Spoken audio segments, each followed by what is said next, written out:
Ungrateful. That's what my father called me. My stepmother laughed, the kind of laugh that cuts deeper than words, like cruelty was an inside joke and I was the punchline. Everyone at the table smiled politely, pretending not to see the blood under my smile. You're right, I said softly. I should thank you for teaching me what love isn't. The room fell silent. Declan's grin faded, Vivian's glass trembled, and Sterling's eyes stayed cold.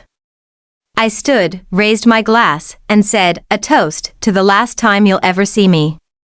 And I meant it. My name is Patricia Draven, the daughter they tried to erase from their story. But that night, I decided to rewrite it myself. Before I tell you everything, say hi in the comments, or tell me where you're watching from. It helps to know I'm not alone. Because this isn't just revenge.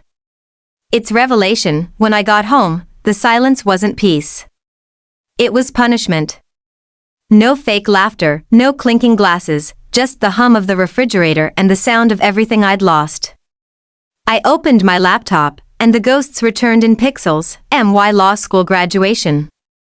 My name echoing across the stage. I searched the crowd for my family, but their seats were empty. Just rows of strangers cheering. Hours later, a message from Vivian. Sorry, couldn't miss Declan's birthday. Once in a lifetime, once in a lifetime. So was mine. I told myself to forgive. To understand. To move on. But some wounds don't close, they harden. Then came the second cut, an email from the bank. Account activity notice. My education fund, gone. Authorization signature, Sterling Draven. When I called, he sounded calm, almost proud. Declan needed a push, he said. You'll figure it out. That tone, steady, cold, hurt more than any scream ever could. I took 2 jobs, 3 loans. My hands shook from exhaustion. Still, I smiled when people asked how I was doing. Coffee replaced sleep. I studied contracts by candlelight because I couldn't afford the power bill. One night, Vivian called. Not to ask how I was, but to brag.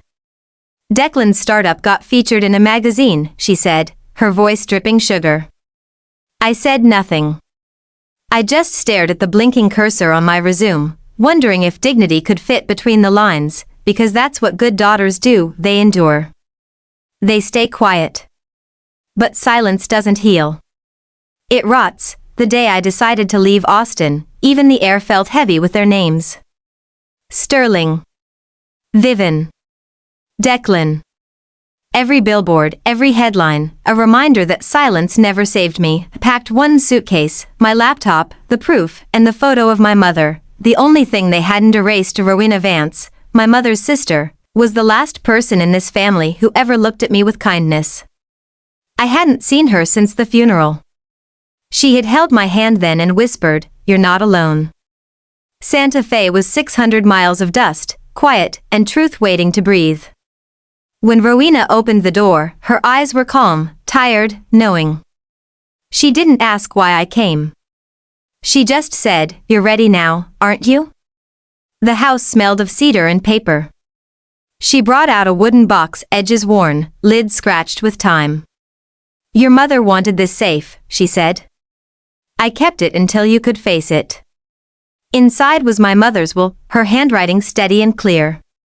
The education fund was mine alone. No transfers. No exceptions. My throat tightened. It wasn't about money.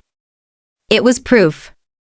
Proof that love, at least once, had been real. Rowena spread papers across the table. Bank records.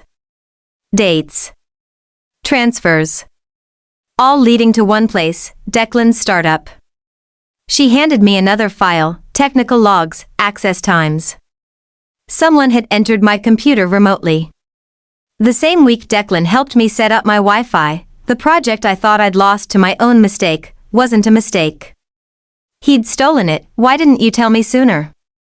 I asked. "Because you weren't ready," Rowena said. "You still wanted their love to be real." Her words didn't break me, they steadied me. I finally saw what she meant. I looked at the proof spread before me.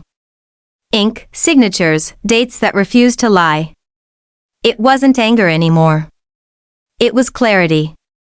Cold, precise, the kind that burns cleaner than rage. They thought they buried me in silence.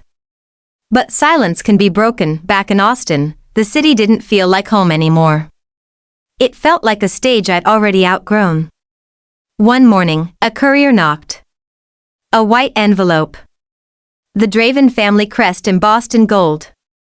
Inside, a letter dripping with legal charm. In the spirit of family harmony, we invite you to voluntarily withdraw from the estate. It wasn't a request. It was exile disguised as civility. I poured a glass of wine, though it was barely noon, and read every word slowly. Then I signed my name and added my own line beneath it. I don't want a cent from those who never wanted me. But I will keep the truth. That night, I opened my laptop. The folder of proof glowed on the screen: emails, transfers, the will. I wrote a subject line: you should all see this. No accusations. No explanations. Just 4 attachments, dropped into their inboxes like grenades. When I hit send, the sound felt final. Hours later, the headline broke: the Draven cover-up, stolen funds, erased names, family lies. That night was their annual gala. Chandeliers glittered, cameras flashed, and their empire cracked under its own reflection. Vivian's smile broke on stage. Sterling's jaw locked. Declan vanished.